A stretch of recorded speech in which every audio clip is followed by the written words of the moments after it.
जय हिंद साथियों, I hope आप सभी लोग बेस्ट होंगे और अपने स्टडी को बहुत बेहतर तरीके से कर होंगे।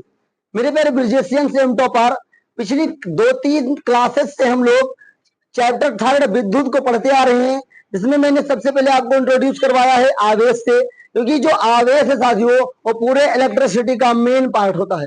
उसके बाद इलेक्ट्रिसिटी को हमने पढ़ने को शुरू किया तो हमने इलेक्ट्रिक करंट पढ़ा, इलेक्ट्रिक पाथ पढ़ा और आपको मैंने इलेक्ट्रिक पोटेंशियल पढ़ाया, पोटेंशियल डिफरेंस भी पढ़ाया। फिर मैंने आपको पढ़ाया ओम्स लॉ और उससे संबंधित कई सारी परिभाषाएं। अब मैंने पढ़ाया विद्युत प्रतिरोध, जिसको लिखते हैं कैपिटल आर से, इसका मात्रक होता है ओम। आज हम लोग मेन चर्चा करेंगे इसी के ऊपर के प्रतिरोधों का संयोजन, कॉम्बिनेशन ऑफ द रेसिस्टेंस। बैठ जाइए हम लोग, बैठ जाओ बेटा। कॉम्बिनेशन ऑफ द रेसिस्टेंस, प्रतिरोधों का संयोजन। याद रखिए जो प्रतिरोधों का संयोजन है साथियों वो 2 प्रकार से होता है। कितने प्रकार से? 2 प्रकार से होता है। प्रतिरोधों का संयोजन जो होता है वो 2 प्रकार से होता है। पहला होता है आपका श्रेणी क्रम। क्या होता है? श्रेणी क्रम। दूसरा होता है आपका समांतर क्रम। क्या होता है? समांतर क्रम। मतलब सीरीज और एक होता है पैरेलल। क्या होता है? सीरीज और पैरेलल। कभी कभी ऑब्जेक्टिव सवाल में पूछता है कि प्रतिरोधों का संयोजन कितने प्रकार से किया जा सकता या करते हैं, तो 2 प्रकार से, श्रेणी क्रम संयोजन तथा समांतर क्रम संयोजन। अब ये क्या है इसको हम लोग डिटेल से पढ़ेंगे और इसको इसलिए पढ़ना जरूरी है क्योंकि इससे संबंधित इसको सिद्ध करने के लिए भी आता है या इसका आता है कि इसको सूत्र स्थापित कीजिए। कभी कभी आ जाता है कि प्रतिरोधों के संयोजन में श्रेणी क्रम संयोजन का सूत्र स्थापित कीजिए। बहुत ही आसान है, घबराना नहीं है, बस आपको थोड़ा सा ध्यान रखना है। तो सबसे पहले हम लोग पढ़ना शुरू करेंगे। आप लोग हेडिंग डालिए श्रेणी क्रम संयोजन। सबसे पहले हेडिंग डालिए श्रेणी क्रम संयोजन। श्रेणी क्रम संयोजन मैंने 2 विधि आपको बताइए कि प्रतिरोधों के संयोजन कितनी विधि होती है? 2 विधि। नंबर 1 श्रेणी क्रम, नंबर 2 समांतर क्रम। ध्यान दीजिए, पहले लिखिएगा नहीं, पहले हम लोग चित्र बनाते हैं, उसके बाद इसके बारे में चर्चा करेंगे। ठीक है? श्रेणी क्रम मतलब क्या हुआ?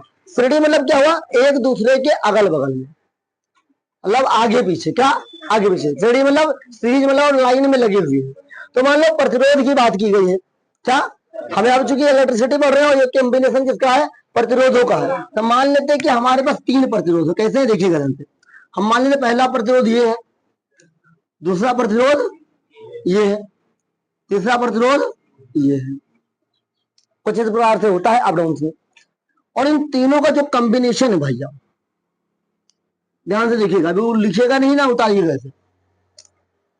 और इसको हम लोग ऐसे चित्र बनाते हैं।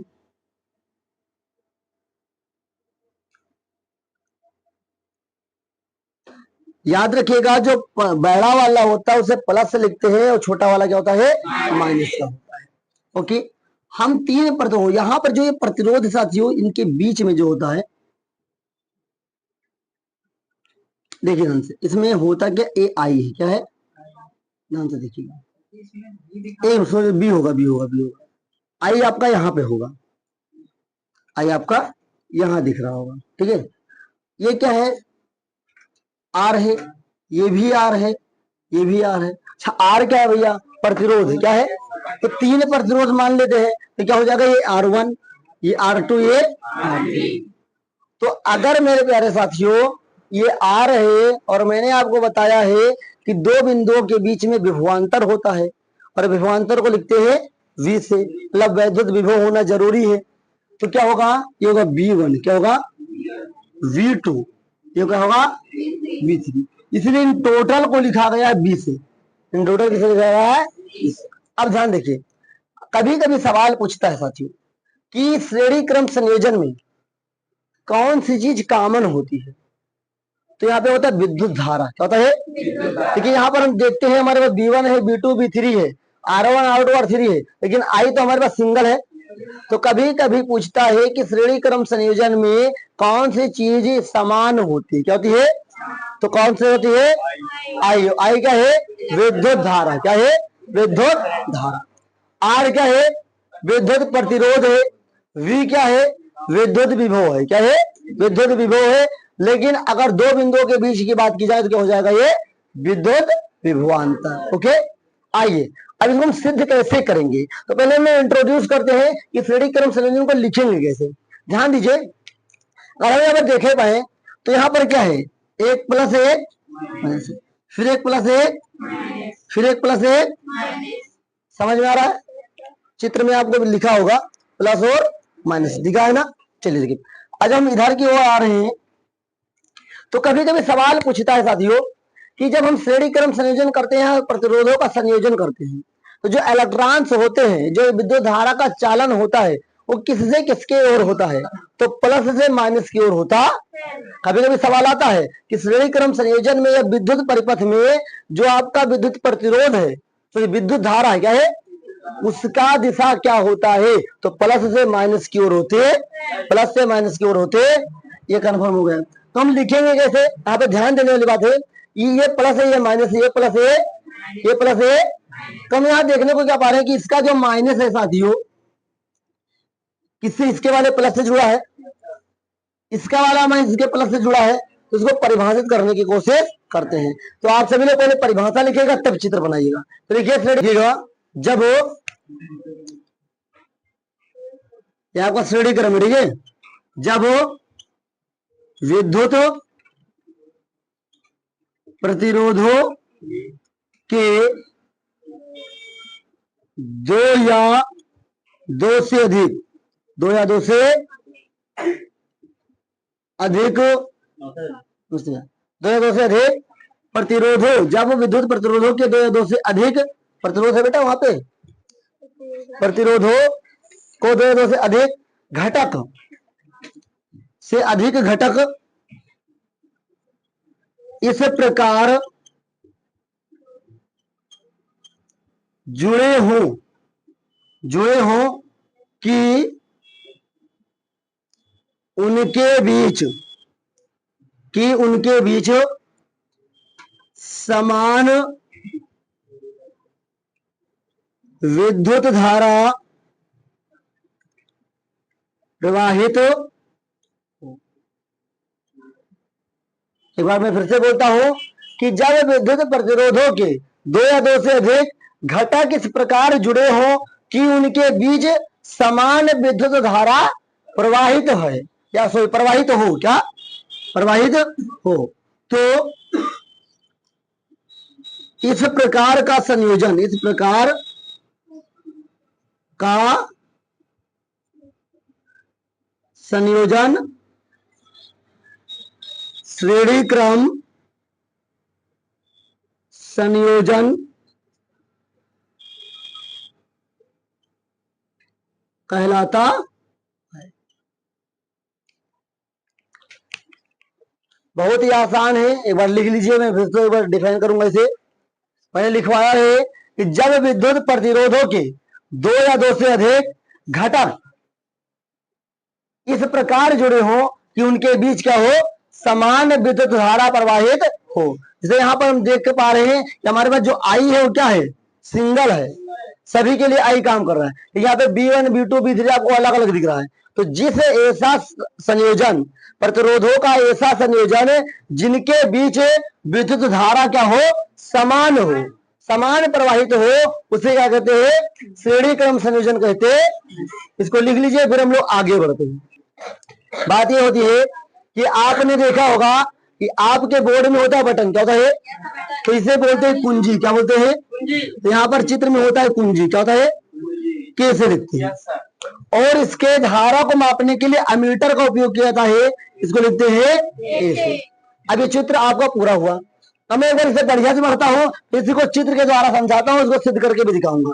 ठीक है, लिखा है जब विद्युत प्रतिरोधों के दो या दो से अधिक, यहाँ तीन, इसका मतलब ये नहीं कि तीन से ज्यादा नहीं हो सकता है, दो या दो से एक में कोई संयोजन तो हो नहीं है, एक से दो होना चाहिए। तो दो या दो से दो प्रतिरोध होगा तब भी संयोजन होगा, दो से अधिक होगा तब भी संयोजन कब होगा, श्रेणी क्रम। सीधा बहुत कॉमन डिफरेंस है, कॉमन सा ट्रिक है कि ऐसा संयोजन, प्रतिरोधों का ऐसा संयोजन जिनके बीच में क्या हो, विद्युत धारा समान प्रवाहित हो रही हो, उसे श्रेणी क्रम संयोजन कहते है ना सर। अगर आपको ये नहीं याद है जो मैंने अभी बोला वो आप याद कर सकते हैं। प्रतिरोधों का ऐसा संयोजन जिनके बीच में विद्युत धारा का मान क्या हो, समान हो। क्या हो, समान, मतलब एक जैसा हो, ये कहते हैं श्रेणी क्रम संयोजन कहते हैं। अब ये सवाल तो यहाँ से उत्तर नहीं आता है। सवाल आता है कि श्रेणी क्रम संयोजन के सूत्र स्थापित कीजिए, मतलब सूत्र बनाइए। तो आगे हेडिंग डालिए श्रेणी क्रम संयोजन के लिए सूत्र स्थापना। हेडिंग डालिए सूत्र स्थापना। श्रेणी क्रम संयोजन के लिए सूत्र स्थापना। श्रेणी क्रम संयोजन के लिए सूत्र की स्थापना। मैं हिंदी वाला मिटा रहा हूं भैया। सूत्र की स्थापना अब बहुत ही इजी है, बस मैं चित्र के द्वारा ही काम करूंगा। आप अभी लिखिएगा नहीं, हेडिंग डालने के बाद रुक जाइए। सूत्र स्थापना का मतलब सूत्र कैसे प्राप्त करेंगे। तो मैंने पढ़ाया था ओम का नियम, मैंने पढ़ाया है, उसी का रेफरेंस मैं यहाँ पे लूंगा, ध्यान से समझिएगा कैसे हम सिद्ध करेंगे।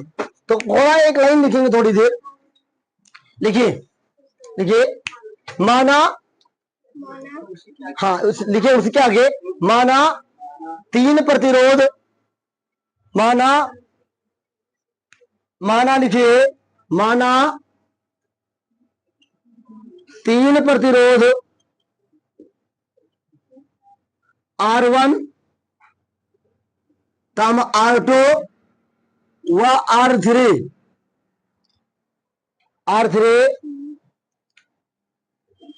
इस प्रकार संयोजित है,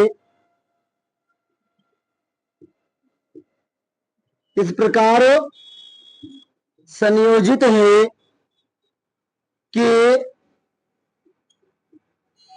इनके बीच विभवांतर, इनके बीच विभवांतर लिखिएगा, इनके बीच विद्युत धारा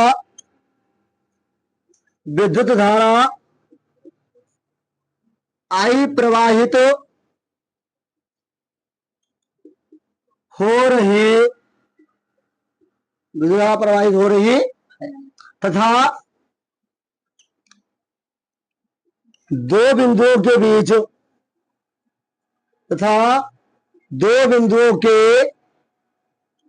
बीच विभवांतर V1, V2 व V3 है। इतना लिख जाए तो हम लोग आगे बढ़े। लिख गया? क्यों नहीं लिख रहे भाई? लिख गया? बहुत अच्छी बात है।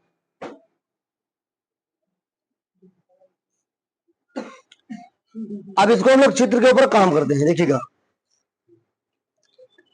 मैंने चित्र अगर आपको याद हो गया तो परिभाषा अपने आप बना सकते हैं। चित्र में मैंने बना दिया है। मैंने क्या लिखा है, मानो तीन प्रतिरोध R1 R2 R3, यहाँ पे R1 R2 R3, इनके बीच का विद्युत धारा कितना बह रहा है, I। क्या बह रहा है, ठीक। तथा इनके सिरों के मध्य या इनके दो बिंदुओं के बीच विभवांतर क्या है, V1 V2 V3। इतना आपको अगर कर लेंगे चित्र से तो आगे बहुत ही काम होने वाला है। इतना हो गया। अब कैसे सिद्ध करेंगे, ध्यान पूर्वक देखिएगा, कोई लिखेगा नहीं अभी। अब देखिए इतना हो गया। तो आपको मैंने ओम का नियम पढ़ाया था, तो इसके आगे अभी लिखेगा ना, मैं कर रहा हूं। देखिए ध्यान से, इतना लिखने के बाद लिखेंगे ओम के नियम से, ओम के नियम से। ओम का नियम क्या था, B बराबर IR। ध्यान से देखिएगा, B बराबर IR।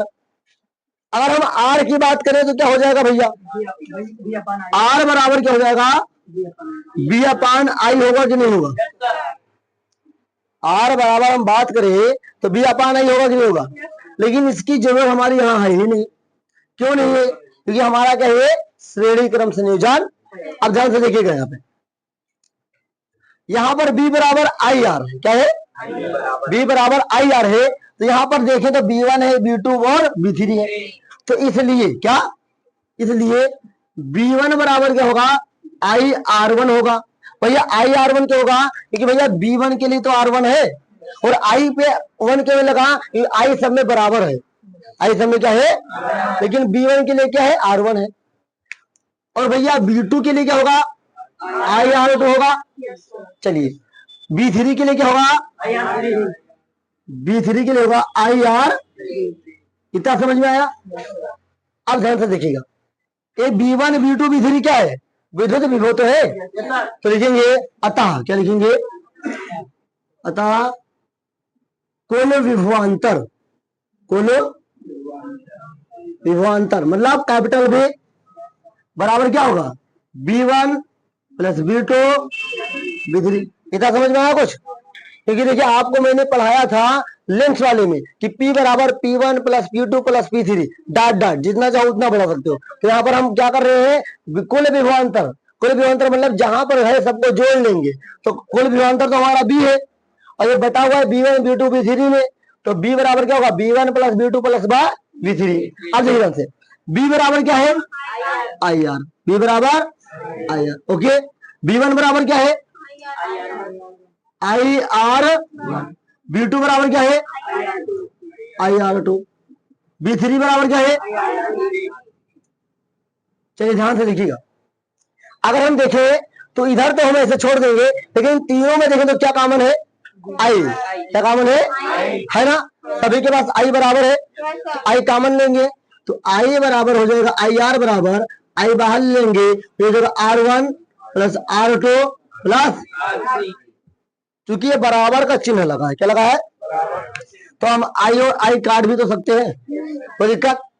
तो हम कह सकते हैं कि R बराबर R1 plus R2 plus R3। समझ में आया कुछ, R बराबर R1 प्लस R2 प्लस, ये सूत्र किसका है, श्रेणी क्रम संयोजन।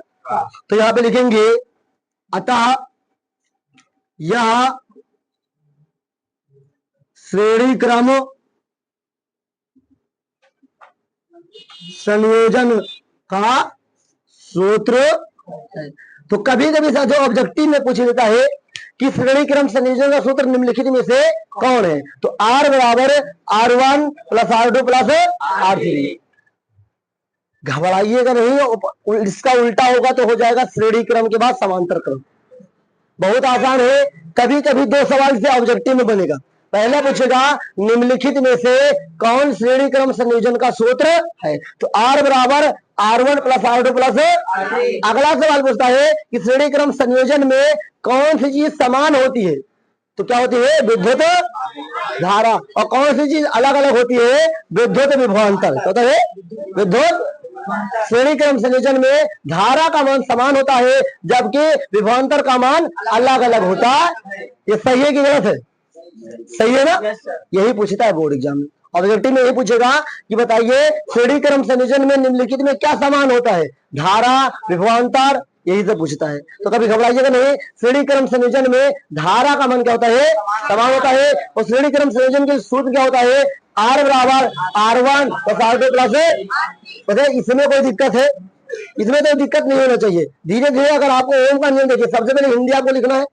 जब देखिए सवाल दो तरीके से पूछेगा, श्रेणी क्रम संयोजन की सूत्र स्थापना कीजिए, तो शुरू से नहीं लिखना है, जहां से मैंने श्रेणी क्रम संयोजन सूत्र बताया है वहां से चालू करना है। हिंदी लिखिए, इतना सा चित्र बनाइए और इतना करेंगे, 5 नंबर का सवाल रहेगा। 5 नंबर का सवाल आता है। हाँ। क्यों मतलब कुंजी, बटन, बटन की, समझ में आया, अब समझ में आया। अरे बोर्ड में बटन होता है तो वही के मतलब की, मतलब कुंजी, बटन। अरे समझो मेरे भाई, आपने बटन खोल के देखोगे वो तो एक इस पे लगा रहता है पत्थर टाइप के, क्या होता है, कुंजी का काम करता है। नीचे करोगे तो चालू, ऊपर कर दोगे तो बंद, क्योंकि कुंजी उड़ जाती है।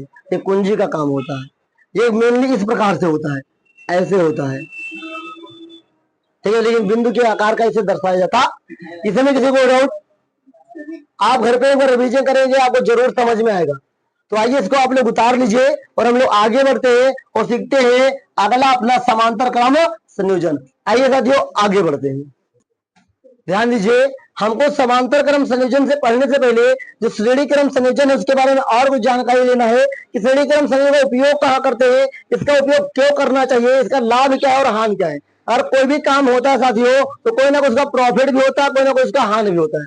देखिए सबसे पहले इसके फैक्ट्स याद रखिए जो मैंने पहले भी बता दिया है कि श्रेणी क्रम संयोजन में साथियों धारा का मान क्या होता है, समान होता है, और विभवांतर का मान क्या होता है, अलग अलग होता है। इस चीज में जरूर याद रखिएगा। तो इसका उपयोग कहाँ करते हैं, और ये सबसे पहले इसके लाभ और हानि के बारे में बात करें तो पहले लाभ देखते हैं क्या होता है। इसको देखिएगा, इसका लाभ क्या होता है। देखिए श्रेणी क्रम संयोजन लाभ ये है कि छोटे विभवांतर वाले को भी जलाया जा सकता है। मतलब क्या, इसको लिखिएगा इस संयोजन के माध्यम से, हाँ लाभ, इस संयोजन के माध्यम से कम विभवांतर, कम लिखिएगा, कम विभवांतर वाले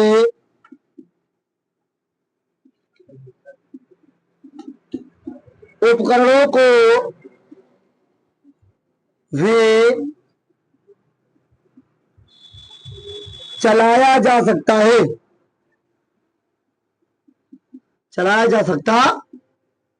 एक एक लाभ समझो, इसका एक हानि समझेंगे। हाँ भाई श्रेणी क्रम का है।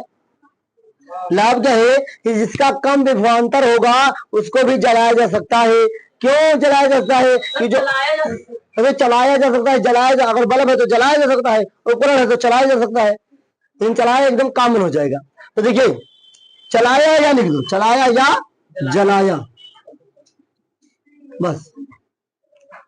देखिए क्यों ऐसा लिखा गया है, तो हमारे पास बी मेन होता है और जो ये बी होता है जाके विभक्त हो जाता है, मतलब अलग अलग बढ़ जाता है। तो जब अलग अलग बढ़ गया तो मान लो पहले 1 रुपया था, अब बढ़ेगा तो कुछ पैसा नहीं बढ़ेगा, तो उसको पैसा रुपया से कम हो जाएगा। मतलब जो पहले वोल्टेज क्या था उसका ज्यादा था, अब क्या हो गया है, कम हो गया है। तो कम वोल्टेज वाले को भी जलाया जा सकता है। हानि क्या है, देखिए हानि लिख लीजिए। इस प्रकार के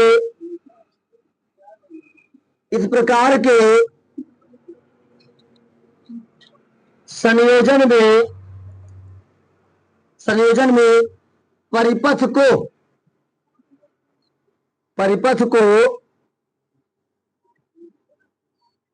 तथा बंद करने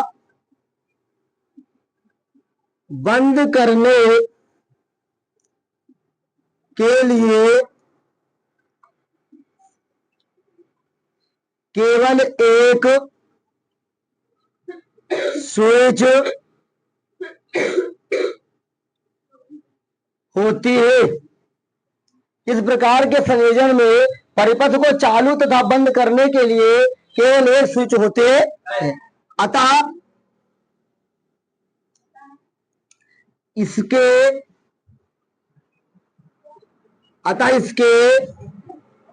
उपयोग से बिजली के, क्या बेटा, इसके उपयोग से बिजली के खपत ज्यादा होते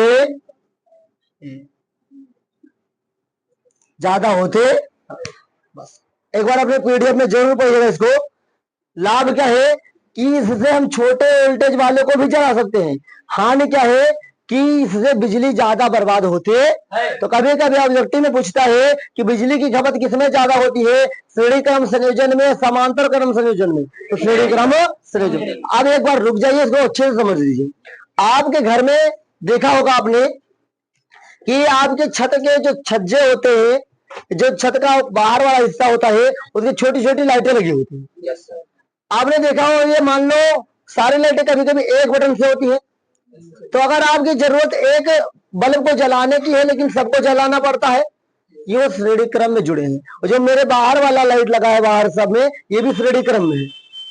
तो श्रेणी क्रम में सबसे खराब बात यह है कि अगर हम चाहते हैं एक को जलाना तो सबको जलाना पड़ेगा मजबूरी में। ये सब एक स्विच से है, तो इससे क्या होगा, बिजली की खपत ज्यादा होगी। ये तो इसकी हान हो गया, नुकसान से हो रहा है।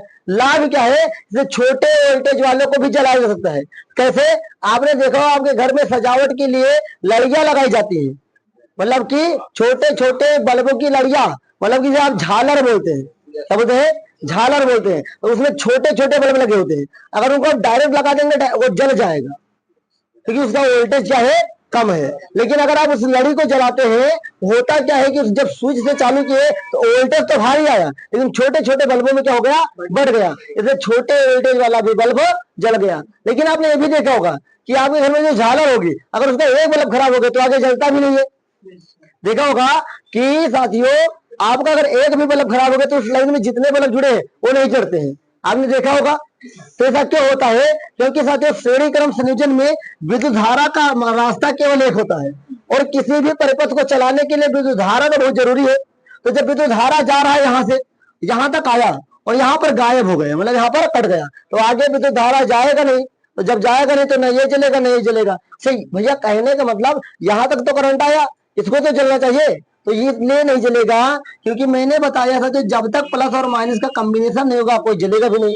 तो साथियों प्लस तो निकला था यहाँ से, माइनस ना जो मिलना तो चाहिए, तब तो जलेगा। इसलिए साथियों आपने देखा होगा आपके घर पे छोटी छोटी लड़ियां जो होती हैं, जो झालर जिसे बोलते हैं, अगर उसका एक बल्ब भी खराब हो जाता है तो उस लाइन में जुड़े काफी सारे बल्ब नहीं जलते। क्यों? क्योंकि उसमें केवल विद्युत धारा का रास्ता कितना होता है। तो कभी कभी ऑब्जेक्टिव में पूछता है, कि श्रेणी क्रम संयोजन में विद्युत धारा का कितने रास्ता होता है, एक होता है। या कभी कभी उसका उल्टा पूछेगा, वह संयोजन जिसमें विद्युत धारा का रास्ता केवल एक होता है, क्या होता है, श्रेणी क्रम संयोजन। लाभ क्या है कि कभी कभी पूछता है, लाभ क्या है इसका, तो छोटे वोल्टेज वाले बल्बों को भी जलाया या चलाया जा सकता है। हानि क्या है, इससे बिजली की खपत ज्यादा होती है। तो मैंने आपको जो आज बताया है, प्रतिरोधक के संयोजन में दो प्रकार के होते हैं, श्रेणी और समांतर। सबसे पहले मैंने बताया श्रेणी क्रम संयोजन, इससे जैसे मैंने आपको बताया उससे बाहर सवाल नहीं आएगा। तब से कभी कभी पूछता है श्रेणी क्रम संयोजन में कौन सी चीज समान होती है, तो विद्युत धारा।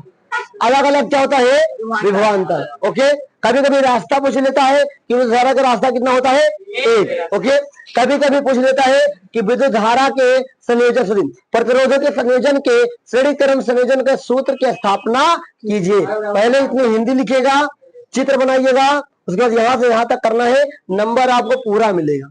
बहुत ही आसान है, घर पे एक बार प्रैक्टिस करिए, आपको जरूर समझ में आएगा। तो आज के लिए हम लोग इतना रखते हैं, और नेक्स्ट क्लास में हम लोग सीखेंगे प्रतिरोधों के संयोजन में अगला संयोजन समांतर क्रम संयोजन। इसमें किसी को डाउट, एनीबॉडी डाउट होता है बट आप लोग पूछते नहीं, और याद रखिए अगर तुरंत डाउट तो नहीं खत्म होगा तो फिर आगे जाके आपके लिए दिक्कत बन जाता है।